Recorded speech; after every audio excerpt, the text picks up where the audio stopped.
Sebastian Martinez, MMAnytt, here with Garreth McLellan, who faces Bartosz Fabinski here at UFC Krakow on Saturday.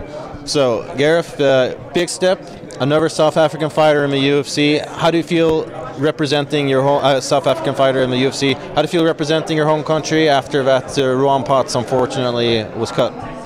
Yeah, look, it's an amazing opportunity for me. I'm extremely proud to come and fly my country's colours.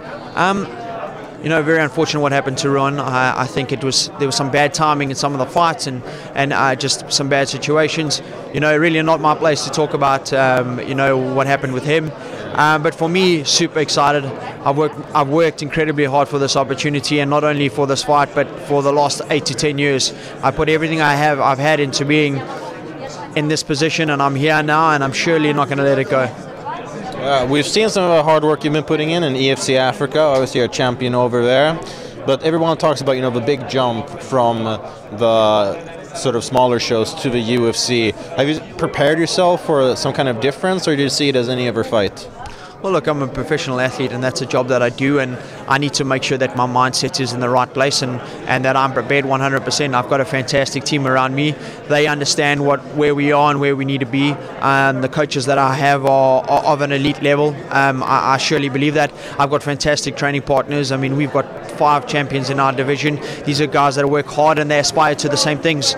So as a team, we have the same goal, we have the same vision in the same direction that we want to go, and we put everything into getting there. We're here now, and I honestly believe that I will come and show the world that I am capable of being here and competing at this level, and that it's not such a big thing jumping from the show that I have to where I am now. I've trained my mind to be in the right mindset, and I believe that I have the skill set to compete here. I think I'm going to surprise a lot of people.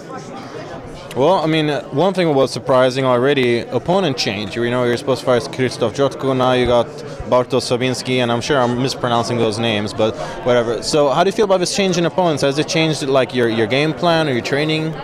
Look, at the end of the day, you got to be prepared for these things. These things happen in the fight game, and if you're not prepared for these type of things mentally, that's when you start to become unstuck. For us, we don't train too much for the opponent. We train for what we want to do. It's about coming and executing my game plan and the things that I need to do on the night, and that's where my mindset is. So, come Saturday night, I'm going to come and do the things that I need to do, and not allow myself to be too mentally worried about his game plan. You know, we understand that he's a really tough dude, and he's a really dangerous dude in terms of what he's capable of, and we're prepared for that. You know, we put ourselves in the right position to go and go out there and fight him the way that we want, and make sure that we're successful. Now, the majority of your fights have been in South Africa, correct? That's correct. Now, obviously, it's a big change. You're kind of used to being like, you know, a hometown fighter or fighting on your home soil. Now you're sort of the away fighter, you're the enemy fighter for a lot of the fans who are going to be here on Saturday. Is that something that you think about, you know, just a hail of boos when you make your way into the octagon? Look, it's all noise at the end of the day. It's not something that I thrive on. I don't look. I mean, even back home, I didn't process the crowd too much, because they're not the one that's doing the job. You know, they're not the one that's in there. Yeah, they're screaming, shouting, and they put their emotions out there. And look, I mean, some guys thrive on it. Some guys can't handle that pressure.